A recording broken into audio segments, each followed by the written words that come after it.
A phone found under a bed plays a message that solves a 10-year-old mystery. The dust motes danced in the slivers of afternoon light, tiny golden acrobats in the stale air of the attic. For 10 years, this room had been a mausoleum, not of a person, but of a childhood. My mother had sealed it the day after my sister, Lily, vanished. Not with lock and key, but with the silent, unbreachable force of her grief. But Mum was gone now, 6 months in the ground, and the house was a hollow shell waiting to be emptied. My job was to perform the archaeology of our lives, to bag up the artifacts of a family that had died long before its last member. I started with the bed, Lily's bed. A simple white-painted iron frame, the kind you see in old photographs. It was pushed against the far wall, under the single, grime-coated dormer window. The mattress was bare, stripped of its floral sheets that day, a decade ago, by police officers with grim faces and latex gloves. I remembered the way they'd peeled them back, as if uncovering a wound. The mattress itself was stained with the ghost of a spilled Coke and something else, a faint rust-colored shadow I'd never had the courage to ask about. My hands trembled as I gripped the cold iron. I was 30 now, a man with a mortgage and a failing marriage, but in this room, I was 16 again, a helpless boy watching his world splinter. With a grunt, I pulled the bed away from the wall. The iron feet screeched against the bare floorboards, a sound like a tortured animal. Behind it lay a decade's worth of dust bunnies, a petrified spider, and something else. A small, dark rectangle. A phone dot. It wasn't an iPhone, not one of the sleek glass slabs of today. It was an old Nokia, one of those indestructible blue bricks from the early 2000s. Lily's phone.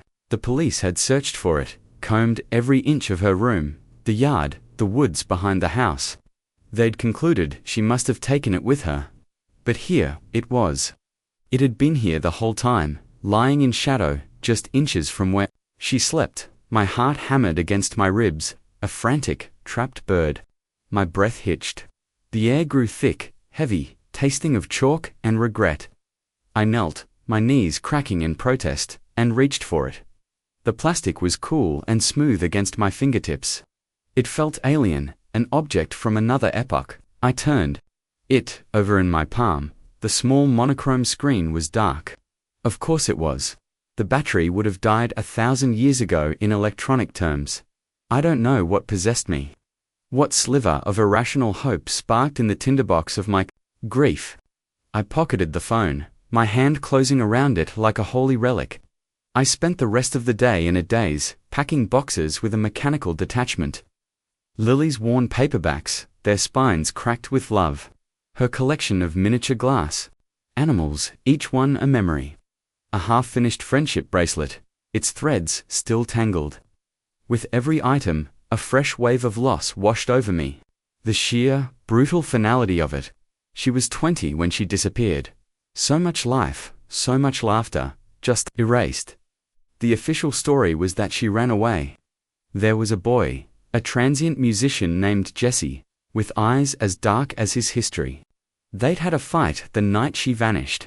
He'd left town the next day. The police questioned him, but he had an alibi. He was a convenient narrative, a neat little bow on an untidy tragedy. Our father, a man who preferred simple answers to complex truths, accepted it. It allowed him to be angry instead of afraid. My mother never did. She believed something terrible had happened. She believed it in her bones, in the hollows of her eyes, in the way she'd stopped sleeping. Her certainty was a poison that slowly, meticulously, killed her. That night, I sat in the silent kitchen of my own empty house, the Nokia on the table in front of me. The charger for my own phone was a different shape, a different universe. But I was a hoarder of obsolete technology. In a drawer filled with tangled cables and forgotten gadgets, I found it. A charger with the right-sized pin, a mid-shot. My hands shook so badly, it took me 3 tries to plug it in. I connected it to the wall, and a small green light on the charger flickered to life. I waited. The seconds stretched into minutes, the minutes into an hour. I watched the phone, willing it to life. I felt like a mad scientist, trying to reanimate a corpse. And then, It happened. The screen flickered. A single, triumphant beep cut through the silence. The iconic Nokia hands, reaching for each other, appeared on the screen, followed by the pixelated logo. It was alive. My breath caught in my throat. I felt a dizzying mix of elation and terror. What was I hoping to find? A final, desperate text. A picture. A clue that the police, in their blundering incompetence, had missed. The screen prompted me for a pin. My mind raced. Lily's birthday. No. Our old address. No. I tried a dozen combinations, my hope dwindling with each failed attempt. One more try before it locked me out permanently. I closed my eyes, trying to summon her. What would it be, Lily? What was your secret code? And then, it came to me. A stupid, childish thing. The number of our favorite star. The one we'd named Barnaby, because it sounded distinguished. 0714. Our shared secret. My fingers, slick with sweat, tapped the numbers. Pin, accepted. The phone unlocked. The home screen was stark. The battery icon was a sliver of green. The signal bar was, of course, empty. But there, in the center of the screen, was an icon I hadn't expected. An envelope with a small cassette tape symbol next to it. A voicemail. One new message. My blood ran cold. A voicemail, received the night she disappeared, or some time after. Who would have left her a message? Jessie, someone else. My thumb hovered over the select button. This was it. The moment the past broke open. I was terrified of what I might hear. A lover's quarrel, a drunken ramble, or something worse. The silence in the house was absolute. The only sound was the frantic thumping of my own heart. I took a deep, shuddering breath and pressed the button. The speaker crackled to life. There was a hiss of static, the sound of a pocket being rustled. And then, a voice. Not Lily's, not Jessie's. A voice I knew as well as my own. A voice that had read me bedtime stories and taught me how to ride a bike. A voice that had been the bedrock of my life, my father's. It was low, guttural, tight, with a fury I had never heard before. You stupid little bitch, he snarled. The words were a physical blow, knocking the air from my lungs. You think you can ruin me? You think you can tell people? After everything I've given you, everything I've done for this family. There was a muffled sound, a sob. It was Lily. Her voice was small, broken. Daddy, please. I didn't. I wasn't going to. Liar, he roared. The sound was distorted, peaking the phone's cheap microphone. You were always a liar, just like your mother. You think I don't know what you are, what you've been doing, spreading your legs for that gutter trash musician. No, she wept. It's not like that. I love him. Loved. My father's laugh was a horrifying thing. A shard of broken glass in the dark. You don't know the meaning of the word. You know what you are. You're a disappointment, a stain, a mistake I should have erased a long time ago. There was a scuffling sound, a thud. Lily cried out, a sharp, piercing sound of pain that lanced through me. Please, stop. You're hurting me. I'll do more than hurt you. My father's voice dropped to a terrifying whisper, a sound that would haunt my nightmares for the rest of my days. I'll fix this. I'll fix you.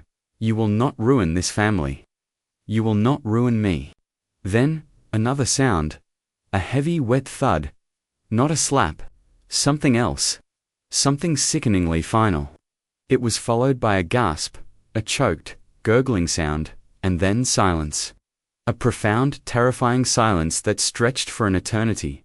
The static hissed. A floorboard creaked. My father was breathing heavily, ragged, animalistic pants. The voicemail ended. The phone beeped, returning to the home screen. I was frozen, the phone still pressed to my ear. The world had tilted on its axis. The floor had fallen away, plunging me into a black, bottomless abyss. My father, my kind, gentle, respectable father. The man who coached my little league team. The man who cried at my high school graduation. The man who had held my mother's hand as she wasted away, his face a mask of loving concern. It was all a lie. A monstrous, suffocating lie. The phone slipped from my numb fingers and clattered onto the table. The sound was like a gunshot in the silent house. I stared at it, this tiny plastic brick that held the truth of my sister's last moments. She didn't run away, she was silenced. By him, a wave of nausea washed over me. I stumbled to the sink and retched, my body convulsing. With a grief so violent, it felt like it would tear me apart. The image of my father's face twisted in that monstrous rage. The sound of that final, sickening thud. It was burned into my brain, a brand on my soul. I sank to the kitchen floor, my back against the cold cabinets, my body shaking uncontrollably. The house, my childhood home, suddenly felt like a tomb. Every memory was tainted, every photograph a lie. The family I had mourned was a fiction. The man I had loved was a monster. And I had his voice. I had the proof. After 10 years of silence, Lily was screaming from beyond the grave. And her voice was a testament, an accusation, a demand for a justice that had been buried for a decade under a mountain of lies. The cliffhanger wasn't what would happen next. The cliffhanger was what I had become. I was no longer just a grieving brother. I was the keeper of a terrible secret, the sole witness to a murder, and the killer was my own father. My mind fractured and reeling, snagged on a single, terrifying thought. He was still out there, respected, admired, a pillar of the community. He had gotten away with it. He had buried his secret, and my sister, and had built a new life on their graves. I looked at the phone, the small, dark oracle on my table. It was a weapon, a bomb, and I was the one holding the detonator. The question wasn't if I would use it. The question was how. And what would be left of me, of my life, of my family's name, when the dust settled. The silence of the house pressed in, no longer empty, but filled with the ghost of my sister's last breath and the chilling echo of my father's rage. The night was just beginning. My sister, Lily, was a supernova. She didn't walk into a room. She burst into it, all flashing eyes and a laugh that could startle birds from trees. She was the kind of beautiful that was almost a violence, an untamable energy that drew people in like moths to a flame, only to watch them get singed.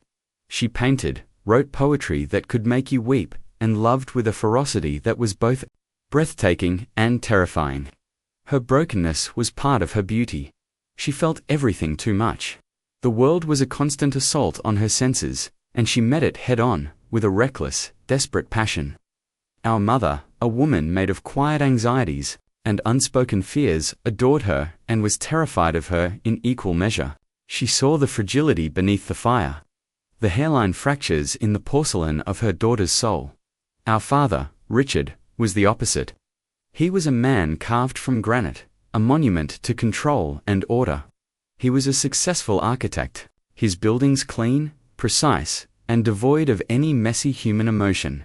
He craved respectability the way a drowning man craves air. He saw Lily not as a daughter, but as a reflection of himself, a beautiful, but flawed extension of his legacy. He loved her, I think. But his love was conditional, a currency she had to earn with obedience and conformity. Her wildness, her artistic temperament, her refusal to be tamed, was a constant source of friction, a crack in the perfect facade he had built around our family. He'd push, and she'd pull, a decade-long tug-of-war for her very soul. He wanted her to go to law school, to marry a respectable boy from a good family, to settle into a life that was a mirror of his own.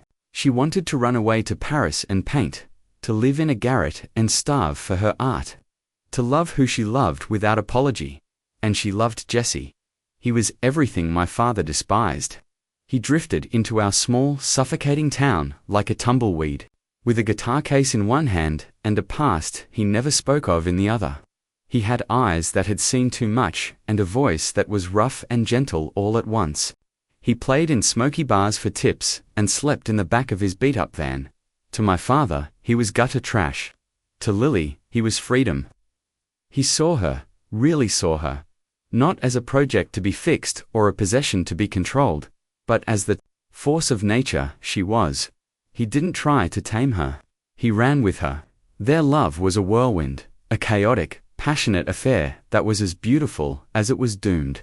I watched them together, a silent 16-year-old witness, and saw in their connection a purity that our sterile, perfect house had never known. I saw the way her laughter, real and unrestrained, finally reached her eyes when she was with him. The hidden witness, of course, was me. I was the quiet one, the observer, the keeper of the family's secrets. I lived in the shadow of my sister's blinding light and my father's imposing presence. I was the buffer, the peacemaker, the one who tried to smooth over the cracks. I saw the escalating tension in the months before she disappeared. I heard the shouting matches that my mother would try to muffle by turning up the television. I saw the bruises on Lily's arm that she would try to hide with long sleeves, blaming a clumsy fall. I saw the way my father's eyes would follow her, a cold, possessive glint that made the hair on my arms stand up. I remember one night, a few weeks before she vanished. I was in my room, pretending to do homework, but really listening to the storm brewing downstairs. My father had found a letter from a Parisian art school, an acceptance letter Lily had hidden. The argument was a hurricane. "You are throwing your life away," he'd roared, his voice shaking the floorboards. "For what? To be a starving artist? To shame this family? It's my life." Lily had screamed back, her voice raw with defiance, "Not yours, you don't own me. As long as you live under my roof, you will do as I say. Then maybe I won't live under your roof anymore." The slap had been so loud it sounded like a gunshot. It was followed by a stunned silence, and then the sound of Lily running up the stairs, her sobs echoing in the hallway. She'd burst into my room, her cheek a blazing red handprint, her eyes wild with a mixture of pain and fury. She'd thrown herself on my bed, her body shaking. I'd sat beside her, my hand on her back, feeling the tremors of her rage and her sorrow. "Hate him," she'd whispered, her voice thick with tears. "I hate him. He doesn't mean it," I'd said. The automatic, useless platitude of a boy who didn't know what else to say. She'd looked at me then, her eyes clear and cold. "Yes, he does," she'd said, with a chilling certainty. "You don't see it, Leo? You don't see what he is, but I do." I didn't understand then. I didn't want to. I wanted to believe in the father who taught me to fish, in the family that ate dinner together every night, in the illusion of normalcy that we all clung to so desperately. I was the witness who chose to be blind. The night she disappeared, the house was a tinderbox. Lily and Jesse had planned to leave. They were going to drive to California, sell his van, and buy 2 one-way tickets to Paris. She'd told me the plan, in a hushed, excited whisper the day before, her eyes shining with a desperate hope. "Don't tell them, Leo," she'd begged. "Promise me. Just for a few days. Once we're gone, I'll call." I promise, I promised. It was a promise that would curdle into a lifelong regret. That night, my father came home early. He'd been drinking. I could smell the sour scent of whiskey on his breath. He'd found her packed bag under her bed. The final explosive confrontation wasn't a surprise. It was an inevitability. I hid in my room, the pillow over my head, trying to block out the sounds of the final battle for my sister's life. I heard the shouting, the accusations, the sound of something breaking. I heard my mother's frantic, pleading voice, trying to intervene. "Richard, please stop." And then, I heard the words from the voicemail, live and in person, muffled by my door. "You stupid little bitch. You think you can ruin me." I was paralyzed by fear. A deep, primal terror that kept me rooted to my spot. I was a coward. I should have run out there. I should have stood between them. I should have done something. But I did nothing. I just lay there, trembling, as the shouting escalated. As the sounds of violence grew more terrifying, the last thing I heard was the front door slamming, and the sound of my father's car peeling out of the driveway. Then an eerie, unnatural silence fell over the house. A silence that was heavier, more final, than any sound. After what felt like an eternity, I crept out of my room. The hallway was dark. My parents' bedroom door was closed. Lily's door was ajar. I pushed it open. The room was a wreck. Her lamp was overturned. Her paintings were slashed. the canvases hanging in ribbons from their frames. Her packed bag was ripped open, its contents strewn across the floor. But Lily was gone. My mother was sitting on the edge of her bed, her body rigid, her face a blank mask of shock. She was staring at the wall, her hands twisted in her lap. "Where's Lily?" I'd asked, my voice a small, trembling whisper. She didn't look at me. She just kept staring at the wall, as if she could see through it, into some other, more terrible reality. "Your father. He took her," she'd whispered, her voice a dry, rattling sound. "He said he was taking her to cool off, that he'd bring her back, but he didn't.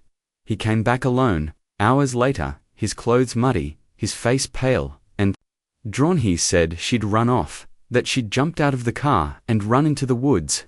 He said he'd searched for her, but she was gone. He'd called the police himself, playing the part of the distraught, worried father. And I, the hidden witness, the coward in his room, I had said nothing. I had let his lie become the truth. I had buried my own testimony under a mountain of fear. For 10 years, I had lived with the ghost of my silence, the knowledge that I had been the last person, besides her killer, to hear my sister's voice.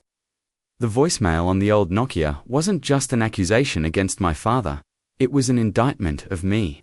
It was the sound of my own damnation, a 10-year-old echo of the moment I had failed her completely. The weight of that failure was a physical thing, a stone in my gut that had been there for a decade. Now, with the truth in my hand, the stone was a mountain. And I knew, with a terrifying certainty, that it was a mountain I would either have to move or be buried under. The days following my discovery of the phone were a slow-motion nightmare. The voicemail replayed in my head on a continuous, torturous loop. Every time I closed my eyes, I saw my father's face, not as the man who'd raised me, but as the monster on that recording.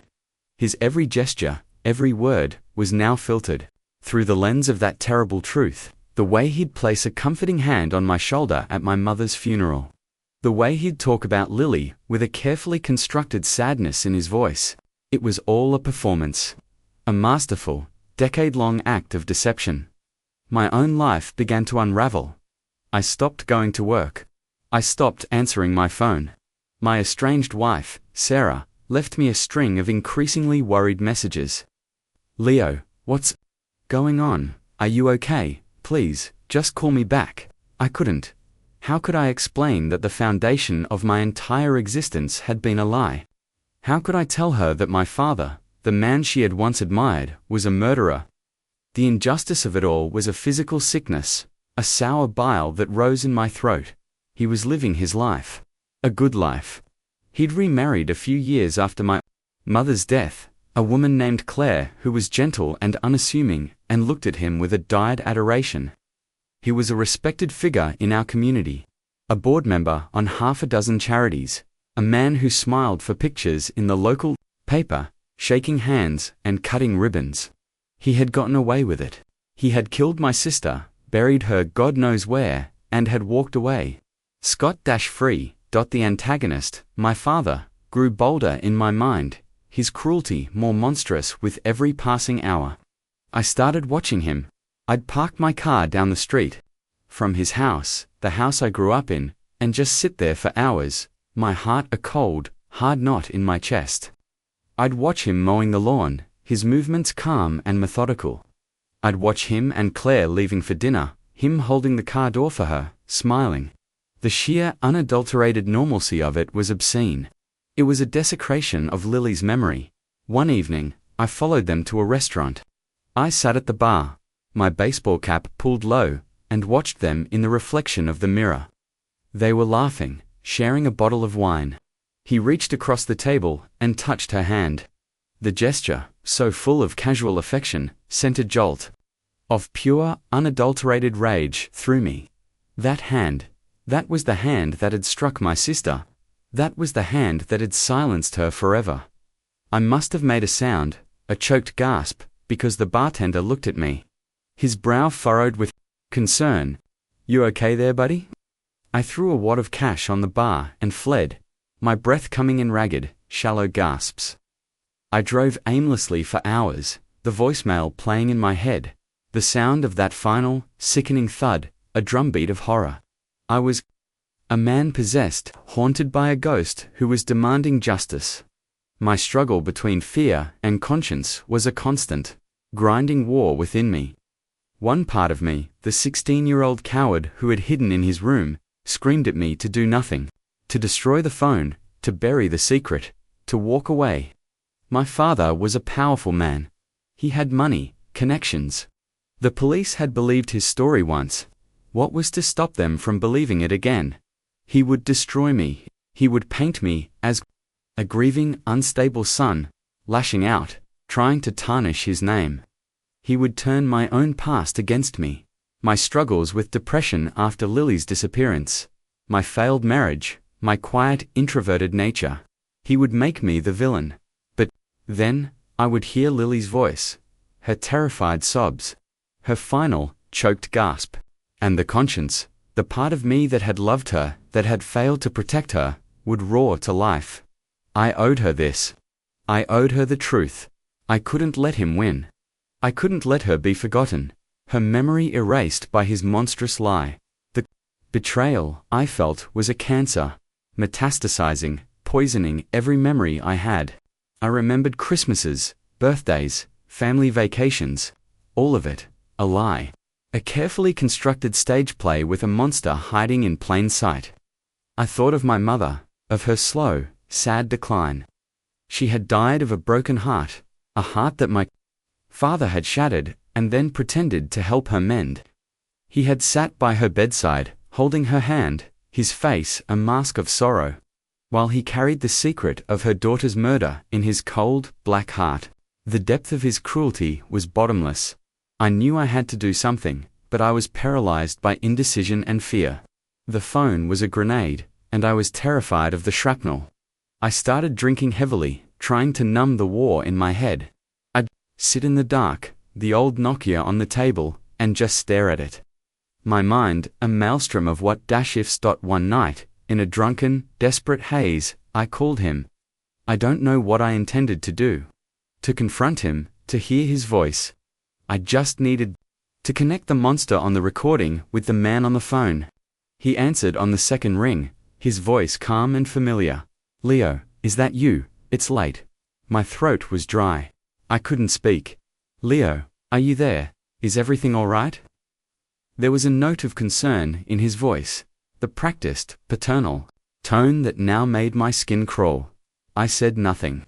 I just listened to him breathe, listened to the sound of the man who had destroyed my world. "Son, you're starting to worry me," he said, his voice hardening slightly. "If you're not going to talk, I'm hanging up." And then, I did something I hadn't planned. Something reckless. I held my phone up to the speaker of Lily's Nokia and pressed play. The hiss of static filled the line. And then, his own voice, twisted with rage, echoed back at him. "You stupid little bitch." The silence on the other end of the line was absolute. It was a silence that was louder than any scream. I could feel it, a physical thing, a wave of pure cold shock, traveling through the phone. I could picture his face, the mask of respectability shattering, the monster within looking out. He didn't speak for a long, long time. I could hear his breathing, shallow and ragged now. The same animalistic panting from the voicemail. When he finally spoke, his voice was unrecognizable. It was a low, dangerous whisper, stripped of all its warmth, all its pretense. It was the voice of the man who had killed my sister. "Where did you get that?" he hissed. "I found it," I whispered back, my voice trembling. Another long, terrifying silence. "Then, destroy it, Leo." It wasn't a request, it was a command. "Destroy it, and we never speak of this again. Do you understand me?" "She was my sister," I said, a sob catching in my throat. "She was a mistake." He snarled, the venom in his voice so pure, so potent, it felt like it was physically burning me through the phone. She was going to ruin us. I did what had to be done. For this family. For you, for me. I choked out, a hysterical laugh bubbling in my chest. "You have a good life, Leo," he said, his voice shifting, becoming almost pleading, a desperate, manipulative attempt to pull me back into the lie. "A good job, a house, Don't throw it all away. For what? For her. She's gone. Nothing can bring her back. Think about what you're doing. Think about the scandal, the shame. It will destroy everything. It will destroy you. He was right. Tyre knew he was right. But hearing him admit it, hearing the cold, remorseless justification in his voice, it solidified something in me. The fear was still there, a cold, coiling snake in my gut. But now, it was overshadowed by something else. A cold, hard resolve. Where is she? I asked, my voice barely a whisper. Where did you bury her? He hung up. The dial tone buzzed in my ear, a final, definitive severing. The war was over. He had drawn the battle lines. It was him or me, him or the truth. I sat there, in the dark, the two phones on the table in front of me, the silence of the house pressing in, the humiliation of my own cowardice, the danger of his fury, the weight of my sister's stolen life. It was all crashing down on me. The conflict wasn't just escalating, it had exploded. And I knew, with a certainty that chilled me to the bone, that he would not just let this go. He had killed once to protect his secret. He would not hesitate to do it again. My fear was no longer just about a scandal. It was about my own survival. The phone call was a declaration of war. I had poked the monster, and now it was awake. The days that followed were thick with a new kind of fear, a paranoid, suffocating dread. Every creak of the floorboards, every shadow that moved outside my window, sent a jolt of adrenaline through me. I started sleeping with a chair wedged under my doorknob. The phone, Lily's phone, never left my sight. It was my only weapon, my only proof, and I guarded it like the crown jewels. I knew I couldn't go to the police, not yet. My father's words echoed in my head, "It will destroy you." He would have a team of high priest lawyers on me before I even finished my statement. They would tear me apart, paint me as delusional. I had one piece of evidence, a 10-year-old voicemail on a burner phone. It was powerful, but was it enough? I needed more. I needed something to corroborate the recording, something to shatter his carefully constructed alibi. Something to reveal the full scope of the conspiracy. The conspiracy. The word tasted like poison. It wasn't just him. It couldn't have been. He came home that night, covered in mud, and my mother had let him in. She had cleaned his clothes. She had stood by him as he lied to the police. She had lived with him for years, sleeping next to him, knowing what he had done. The realization was a fresh wave of betrayal, so profound it left me breathless. My quiet, anxious, grief-stricken mother. Was she a victim, or an accomplice? Was her slow, sad decline the result of a broken heart, or a guilty conscience? I started digging. I went back to the attic, the mausoleum of my childhood, and I tore it apart. I wasn't just packing boxes anymore, I was excavating for the truth. I pulled up floorboards, ripped open the backs of old pieces of furniture, sifted through every box of my mother's belongings. I was looking for a diary, a letter, a confession, something, and I found it. Tucked away in the false bottom of an old jewelry box, a place I never would have looked if I hadn't been half mad with desperation, was a small, leather-bound journal. My mother's diary. Her handwriting was a delicate looping script. Stark contrast to the ugly secrets it held. The entries from the weeks leading up to Lily's disappearance were filled with a frantic, terrified energy. October 12th, Richard was furious again tonight. He found a sketchbook of Lily's. There were drawings of Jessie. Nude drawings. Richard burned it in the fireplace. He said she was a whore. The look in his eyes, it scares me. He is not the man I married. October 19th, Lily has a bruise on her wrist. She says she fell. I know she's lying. Richard is getting worse. He drinks every night. He talks about her as if she's a disease, a cancer in our family that needs to be cut out. I told him he needs help. He laughed at me. He said I was weak, just like her. October 24th, Lily told me she's leaving. With Jessie, she begged me not to tell Richard. I'm so afraid for her. But maybe it's for the best. Maybe she needs to get away from him. From this house. I wish I could go with her. The entry for the night she disappeared was smudged with what I knew were tear stains. October 28th, he knows. He found her bag. God, help us. He's gone mad. He hit her. I tried to stop him. He pushed me to the floor. He dragged her out of the house. He said he was taking her away, to a place where she couldn't hurt us anymore. He came back hours later. Alone, there was dirt under his fingernails. He told me to be quiet. He told me if I ever spoke a word of it, he would do the same to me. He said it was our secret, our burden. He made me wash his clothes. There was blood on the cuffs. I had to stop reading. I was gasping for air, my heart pounding in my ears. It was all there. The confirmation, the conspiracy. My mother wasn't just a silent witness, she was a prisoner, trapped in a gilded cage, with a monster, forced into complicity by fear for her own life. Her grief hadn't been a lie. It had been real, twisted and poisoned by her terrible secret. She had mourned not just her daughter, but the man she thought she'd married, and the life she had lost. The plot twist wasn't just that my father was a killer. It was that my mother had known, and her silence had been his shield. The public scandal was no longer just about a respected architect who was secretly a monster. It was about the perfect all-American family that was rotten to its core. But there was more. The final entry in the diary was written years later, just a few months before my mother died. Her handwriting was weak, shaky, the script of a woman who was fading away. March 14th, the cancer is in my bones now. The doctor says I don't have long. It's a relief. I can't carry this secret anymore. Richard thinks he's safe. He thinks he buried the truth along with her. But I couldn't let him. I couldn't let her just be gone. That night, after he fell asleep, I took his car keys. I drove out to the old quarry, off Route 9. He was so arrogant, so sure of himself. He didn't even bother to hide the car properly. Jesse's van. He'd run it off the road, into the trees. He thought no one would ever find it. He was wrong. I took something from the van. A small tape recorder. Jesse was a musician. He was always recording things, ideas for songs, conversations.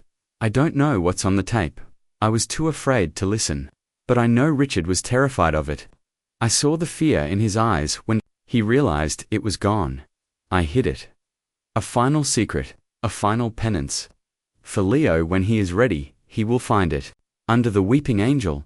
For Lily, my blood turned to ice. Jesse's van, a tape recorder, the old quarry, and a clue. Under the weeping angel. I knew the place. The old hillside cemetery, on the edge of town. There was a famous statue there.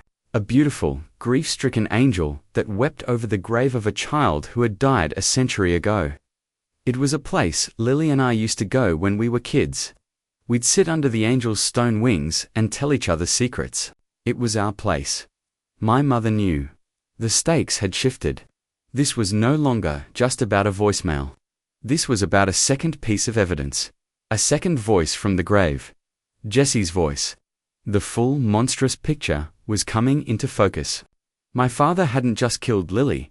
He had framed Jesse. He had run him off the road. Killed him too, and buried them both, creating the perfect narrative of a lover's quarrel turned tragic disappearance. He hadn't just committed one murder. He'd committed two. The tension was a physical thing, a high-pitched whine in my ears. I had the voicemail, I had the diary. And now, I had a treasure map, leading to the final damning piece of the puzzle. I had to go to that cemetery. I had to find that tape, but my father was not a man to be underestimated. He was a cornered animal, and he was watching me. The night after I found the diary, my car's tires were slashed. The next day, a dead bird was left on my doorstep. They were warnings. Silent, menacing messages. I know you're digging. Stop. He was trying to scare me, to intimidate me into silence. But he was too late. I was no longer the scared boy hiding in his room. I was my sister's avenger. I was my mother's final penance. The fear was still there, a cold companion in the passenger seat. But it was drowned out by a righteous, burning fury. I waited until the dead of night, until the moon was a sliver, of bone in the ink-black sky, I drove to Hillside Cemetery, my headlights off, my heart pounding a frantic rhythm against my ribs. The iron gates were locked, but a section of the stone wall had crumbled with age. I slipped through the gap, a ghost in a city of ghosts. The cemetery was silent, the gravestones like crooked teeth in the darkness. I found the weeping angel easily, its pale marble form glowing in the faint starlight. It was just as I remembered it, its face a mask of eternal sorrow. I knelt at its base, my fingers searching the cold, damp earth. Under the weeping angel, my hands, slick with mud and dew, found it. A loose stone at the base of the statue. I pried it up with a grunt. And there, nestled in the dark, damp space beneath, was a small plastic box, an old cassette tape case. I opened it with trembling fingers. Inside was a micro-cassette tape. The final clue. The full conspiracy. I had it as I stood up, clutching the tape in my hand. A beam of light cut through the darkness, blinding me. A car engine roared to life at the cemetery gates. Headlights, 2 of them, pinning me in their glare. A car door slammed. A figure emerged. A dark silhouette against the blinding light. Even from a distance, I knew that walk. I knew that posture. It was my father. He had followed me. He had known Leo. His voice cut through the silence. No longer shouting, no longer whispering, but flat, cold, and utterly devoid of emotion. You just couldn't let it go, could you? He started walking towards me, slowly, deliberately, his shadow stretching long and monstrous before him. And in his hand, I saw the glint of something metallic. Not a gun, a tire iron. The same kind of tool that could slash a tire. The same kind of tool that could break a window. The same kind of tool that could crush a skull. My blood ran cold. The cemetery, once a place of childhood secrets, was now a potential tomb. The plot twist was complete. The final confrontation was here. And the stakes were no longer just about justice. They were about survival. Me, my father, and the ghosts of the 2 people he had murdered, all gathered under the watchful eyes of a weeping stone angel. The silence of the graveyard was about to be broken. The world narrowed to the space between us. The headlights of his car threw everything into stark, brutal relief. The leaning gravestones, the skeletal branches of the trees, the cold, hard glint of the tire iron in his hand. My own breath was a cloud of white in the frigid air. The mic felt small and fragile in my palm, a tiny, insignificant thing to hold the weight of 2 lives. You've been busy, haven't you? He said, his voice a low, conversational growl. He stopped, about 20 feet away, a predator sizing up his prey. The attic, the phone. I should have burned that house to the ground the day your mother died. You knew about the diary, I said, my voice shaking but clear. You knew she wrote it all down. A flicker of something annoyance, maybe even surprise crossed his face.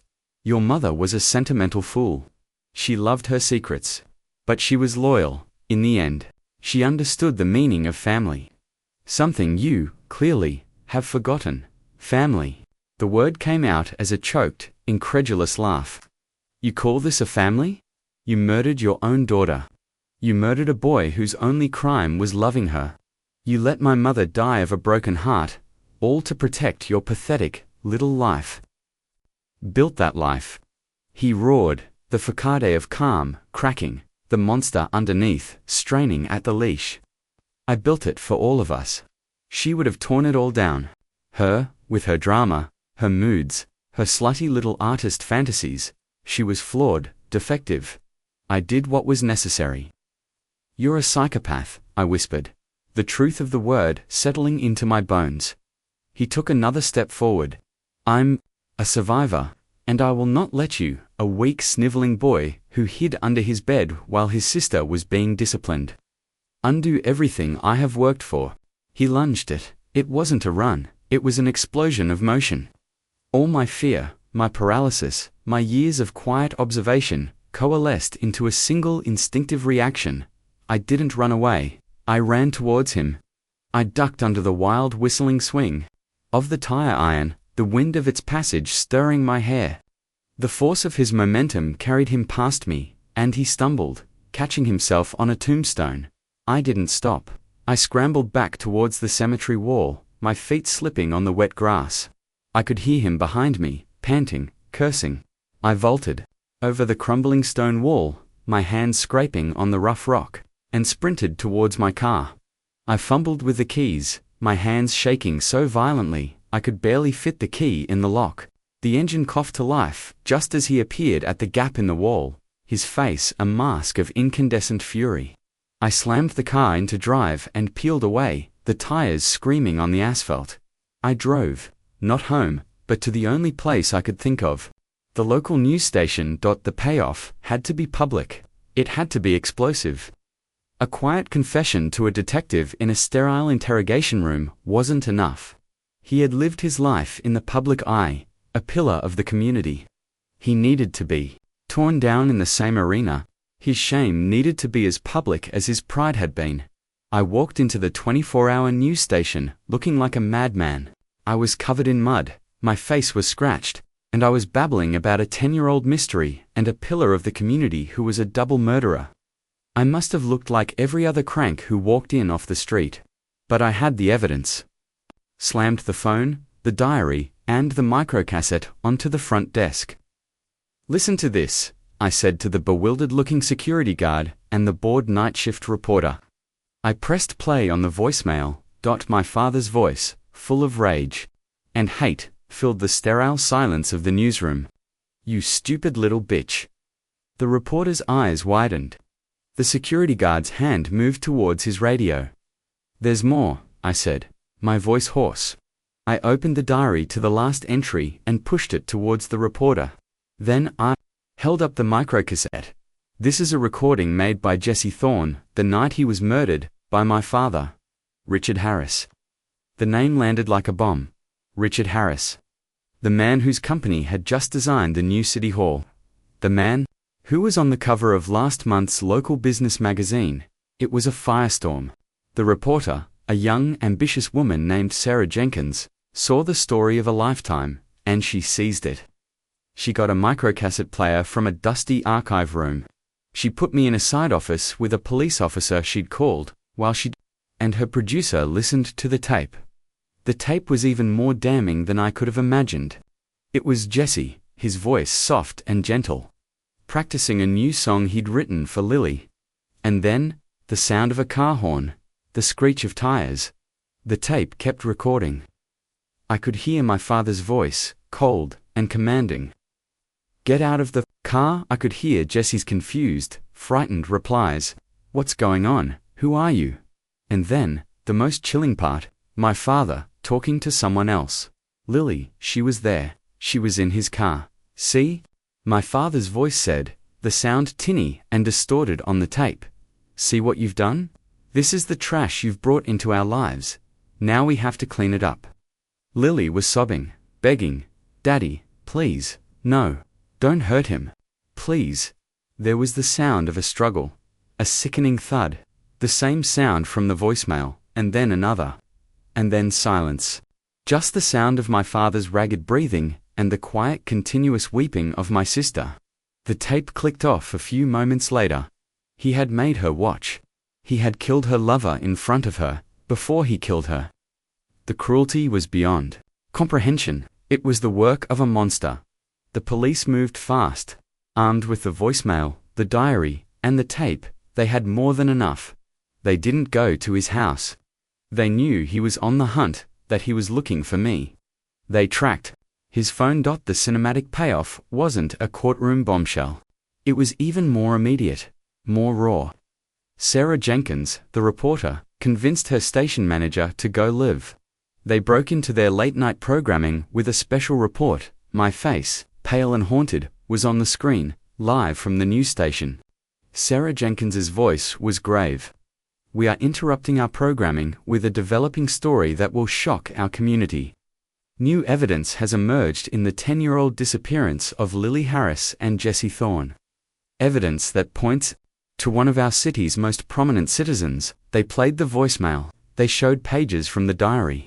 They played snippets of the tape from the van. And then, they cut to a live feed. A police helicopter, its spotlight cutting through the darkness, was hovering over the old quarry.